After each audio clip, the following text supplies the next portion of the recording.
오늘 하나님의 나라의 비밀을 깨닫는 자가 되십시오라는 제목으로 하나님 말씀을 전가하도록 하겠습니다. 예수님께서 이 땅에 오셔서 가장 먼저 전파한 메시지는 하나님 나라의 복음이었습니다. 때가 찼고 하나님의 나라가 가까이 왔으니 회개하고 복음을 믿으라는 선포였습니다. 예수님께서 하나님 나라가 가까이 왔다고 이 선포할 때 하나님 나라 천국은 우리에게 오고 있다는 것을 알려주고 있습니다. 여러분, 하나님 나라가 어떻게 가까이 올 수가 있겠습니까? 어느 날 문득 하나님 나라가 문득 우리 옆에 있을까요? 아니면 저 우주의 행성처럼 어딘가에 있다가 천천히 우리에게 다가오고 있을까요? 이 천국이 하나님 나라가 가까웠다는 것은 우리가 생각하는 장수나 영토적인 개념에서 가까이 오는 것이 아니라 바로 하나님의 통치가 시작되었다는 선포의 말씀입니다. 그것은 바로 예수 그리스도가 왕으로 오셔서 이제 이 땅을 통치하신다는 그 선포이기 때문입니다. 하나님 나라의 백성들은 하나님의 통치를 받습니다. 바로 예수 그리스도를 구주로 모시고 회개하고 그 복음을 믿을 때 하나님 나라의 백성이 됩니다. 우리가 마가복음의 말씀을 보면서 이 마가복음 안에서 보면 예수님을 통해서 하나님 나라가 임하였다는 증거들이 많이 나타나고 있습니다.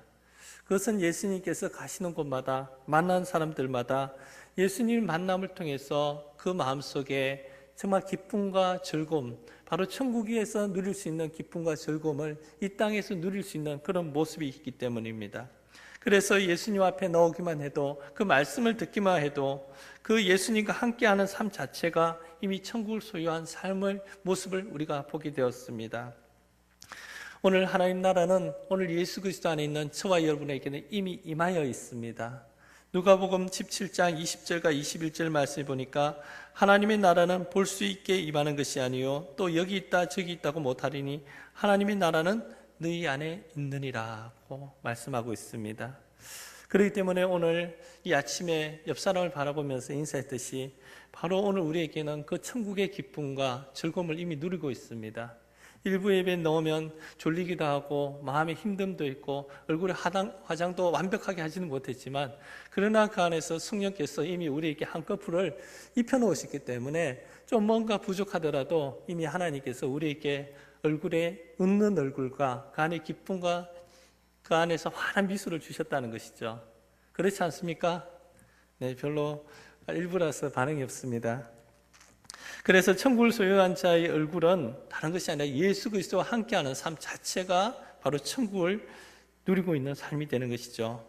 오늘 본문 11절을 시작하면서 예수님께서 하나님의 나라의 비밀을 우리에게 소개하고 있습니다. 그 하나님 나라의 비밀에 대해서 너희에게 주었으나 라고 말씀하고 있습니다. 여러분, 비밀은 어떤 것입니까? 비밀을 이렇게 나눈 사람은 알 수가 있는 거죠. 그래서 다른 사람들에게는 그 비밀을 알 수가 없습니다. 하나님의 나라의 비밀은 오직 하나님께서 계시에 의해서만 우리에게 전달될 수가 있습니다. 그래서 사람이 가지고 온 지식과 지혜와 노력으로 알 수가 없는 것입니다. 그래서 하늘에 신령한 것으로 오늘 우리에게 주신 성경의 말씀을 통해서 그 비밀이 공개가 되고 있습니다.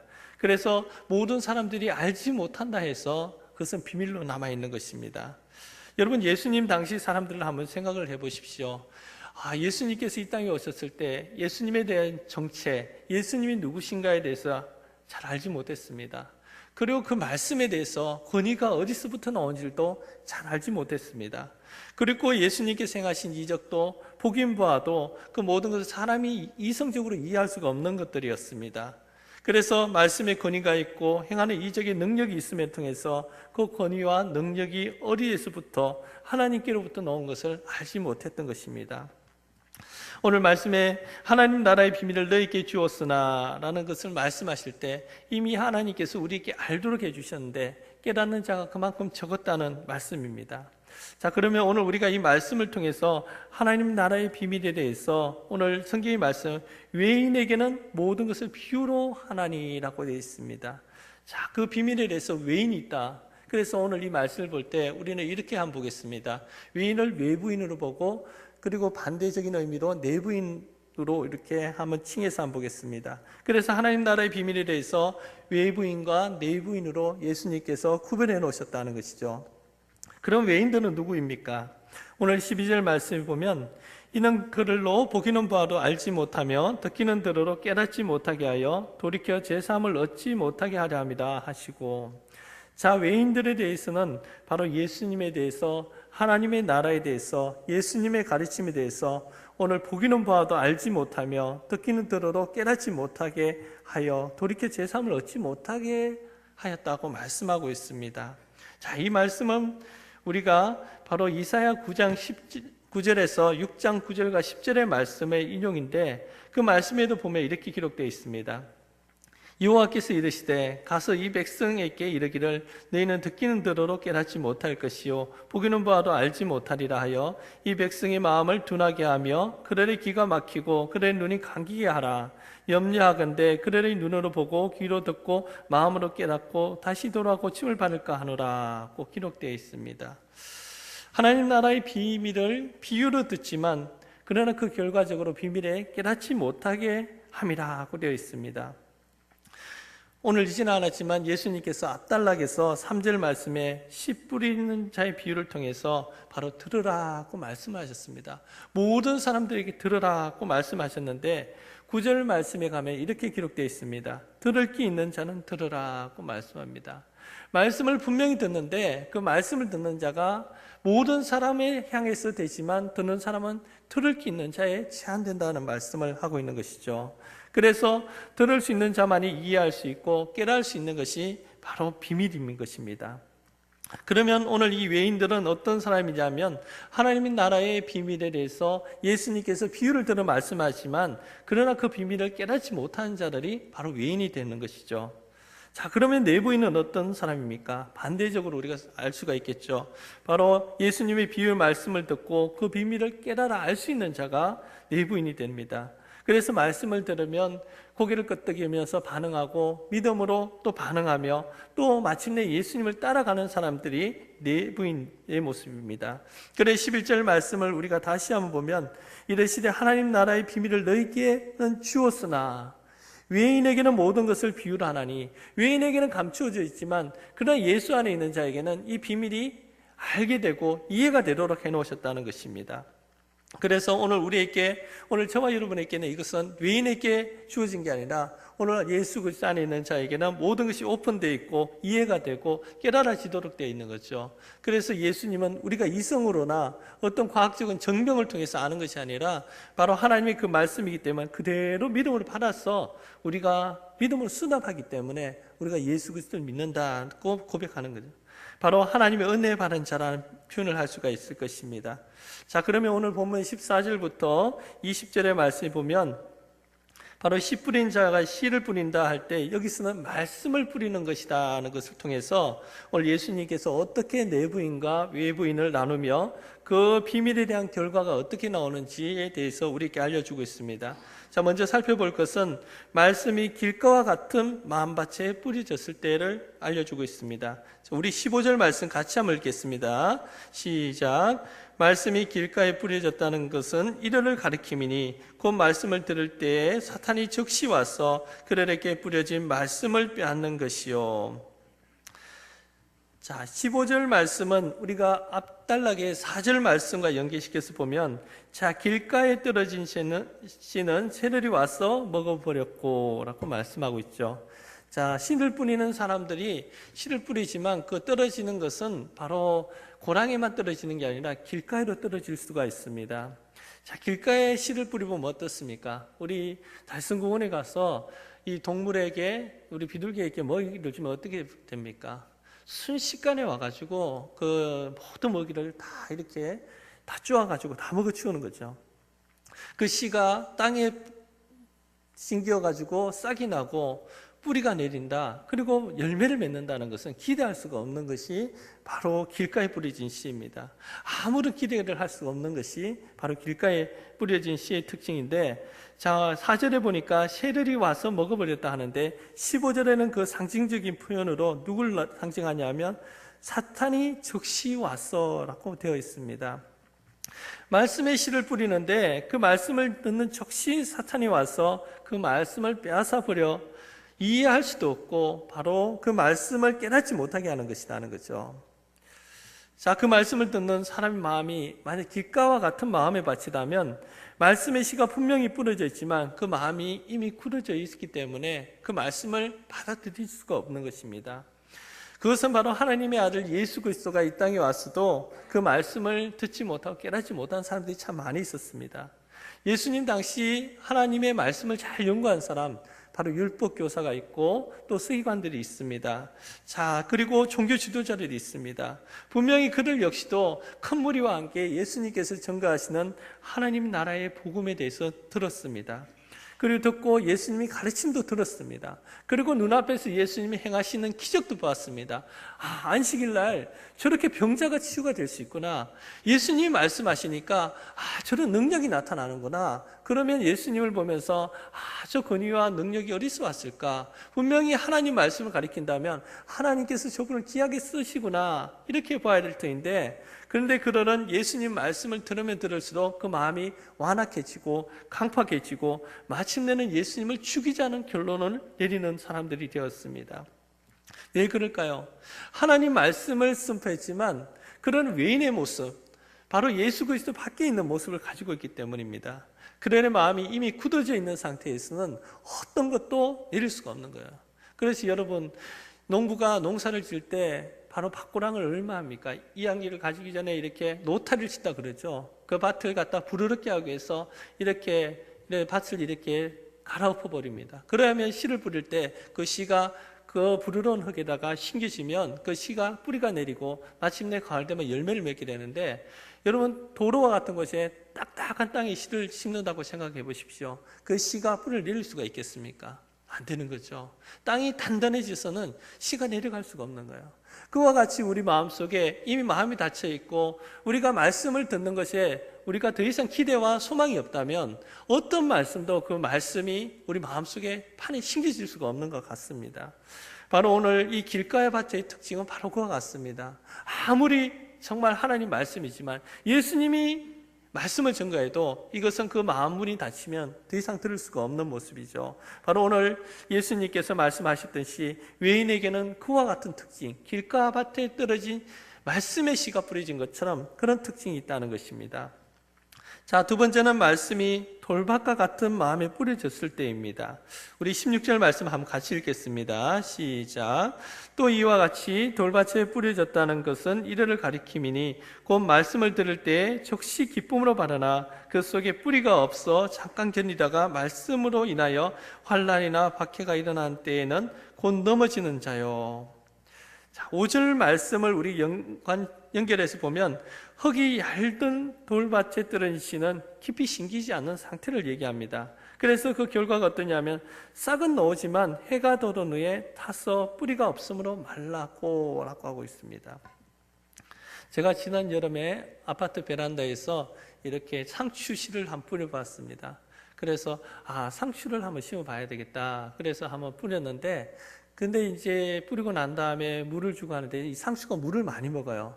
근데 제가 물을 갖다가 다른데 식물처럼 한 일주일에 한 번, 2주일에 한 번 주는 것처럼 이렇게 일정 기간을 주고 했는데 이 상추가 나오는 씨가 아주 드리게 나오는 거예요. 근데 드리게 나와가지고 조금 이렇게 자라는데 조금 있으니까 녹아버리는 거예요. 싹이 나오니까. 보니까 나중에 알고 보니 여름에 햇빛이 너무 강할 때는 이 상추가 이게 제대로 성장할 수가 없는 그런 환경이라는 것을 제가 뒤늦게 알았습니다.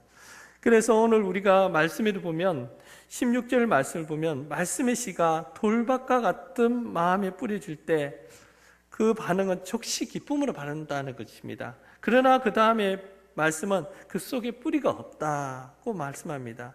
그 뿌리가 없을 때 그 결과는 환난과 박해를 받을 때 넘어지게 된다는 것이죠. 여러분, 돌밭의 특징은 식물이 뿌리를 내려야 되는데 돌이 있으면 그 뿌리가 그 돌을 뚫고 내려가지 못합니다. 뿌리를 내리면서 그 깊은 흙으로부터 더 많은 영양분을 공급받아야지만 그 싹이 나고 줄기가 자라고 마침내 그 줄기 굵어지면서 열매를 맺을 수 있는데, 뿌리가 내지 않기 때문에 더 이상 열매를 결과를 기대할 수 없고, 또 강한 바람과 태풍이 오면 넘어질 수밖에 없는 그런 상황입니다. 그러면 예수님께서 이 천국 복음을 전할 때 그 말씀을 가르칠 때 어떻게 하겠습니까? 사람들은 많이 놀랐습니다. 왜냐하면 예수님의 그 말씀은 서기관과 같지 않고 바로 근이 있는 세교훈이었기 때문에 사람들은 귀가 솔깃했고, 그 말씀을 들을 때 너무나 쉬웠고, 그 말씀을 들으면 힘이 나고 또 내 마음속에 기쁨과 즐거움이 넘치는 말씀이었습니다. 그 눈앞에서 병자가 고침을 받고 더러운 귀신이 떠나가는 것을 보면서 기뻐하며 놀라고 예수님을 따라가는데, 그런데 그 모습 가운데 예수님의 고난의 현장에서는 그 큰 무리는 보이지 않습니다. 그리고 예수님의 제자들도 예수님 곁에 없었던 것입니다. 막 불꽃처럼 그 마음속에 막 이래 활화산처럼 타오르면서 세상을 뒤흔들 것 같은 기세가 보였지만, 고난의 현장, 핍박의 현장에서는 예수님과 함께 하지 못한다는 것입니다. 돌밭과 같은 마음밭은 처음에는 주님을 따라갈 수가 있습니다. 기쁨으로 그 말씀을 받을 수 있습니다. 그런 삶의 현장에서 예수님을 따라가라고 했을 때 힘든 삶이 있고 하면 주저주저하고 뒷걸음질 치고 물러설 수밖에 없는 것이 또한 사람의 마음이기도 합니다. 오늘 우리가 지금까지 신앙의 여정은 어떻습니까? 은혜 받을 땐 참 좋습니다. 그러나 그 은혜를 받고 정말 신앙 안에서 믿음으로 결단하면서 한 걸음 더 나아가려고 할 때는 그만큼 대단한 용기와 또 그 고난에 대해서 또 손해를 감수하지 않으면 감당할 수 없는 우리 신앙의 여정도 볼 수 있습니다. 오늘 돌밭의 특징이 바로 그와 같은 것입니다. 세 번째는 말씀이 가시들기와 같은 마음밭에 뿌려졌을 때입니다. 자, 우리 18절과 19절 말씀 같이 한번 읽겠습니다. 또 어떤 이는 가시들기에 뿌려진 자니 이들은 말씀을 듣기는 하되 세상의 염려와 재물의 유혹과 기타 욕심이 들어와 말씀을 막아 결실하지 못하게 되는 자요. 아멘. 자, 가시들기 밭의 특징은 7절 말씀을 보면 가시가 자라 기운을 막는다고 되어 있습니다. 바로 기운을 막힌다는 것은 바로 질식사하는 것입니다. 자라려고 해도 되지 않는 거죠. 이 가시들기 밭에 떨어진 것은 그 밑에 땅이 아무리 좋아도 가시나무가 많이 있으면 자랄 수가 없는 것이 우리 식물들의 특징이기도 합니다. 자, 그러면 오늘 이 좋은 밭에 떨어져도 가시들기가 많은 것이 자라지 못한다 했을 때, 오늘 19절 말씀에는 그 표현을 이렇게 되어 있습니다. 말씀을 듣기나 하되 세상의 염려와 재물의 유혹과 기타 욕심이 들어와 말씀을 막아 결실하지 못하게 되는 자요 라고 말씀하고 있습니다. 여러분, 마태복음 19장에 보면 부자 청년의 비유가 나오고 있습니다. 이 부자 청년이 하루는 예수님께 나갑니다.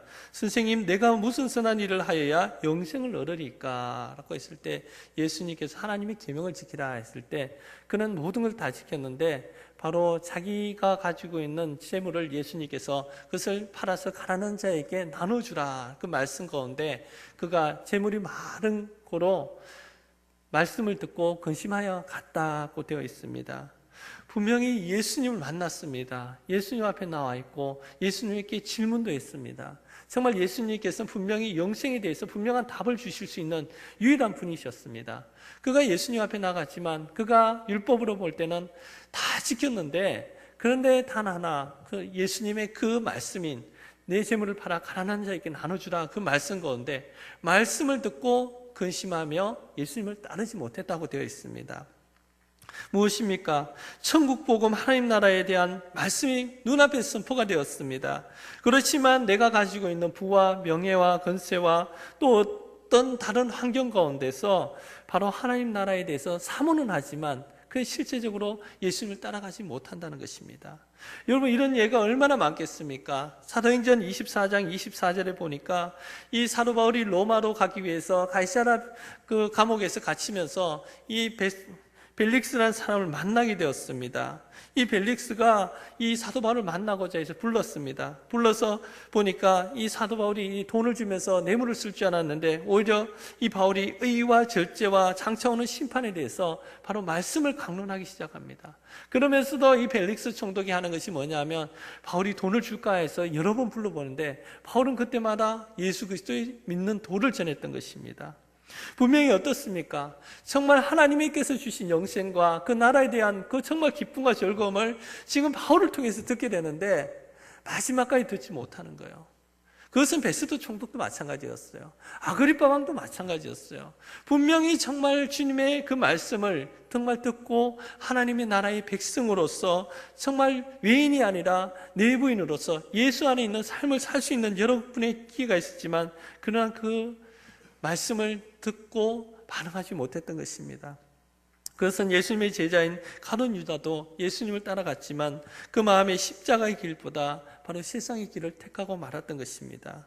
그것은 바로 가시들기와 같은 마음밭을 가질 때 그와 같은 결과가 나타나는 것이죠. 자, 마지막으로 그 말씀이 좋은 마음밭에 뿌려졌을 때입니다. 우리 20절 말씀 한번 같이 읽겠습니다.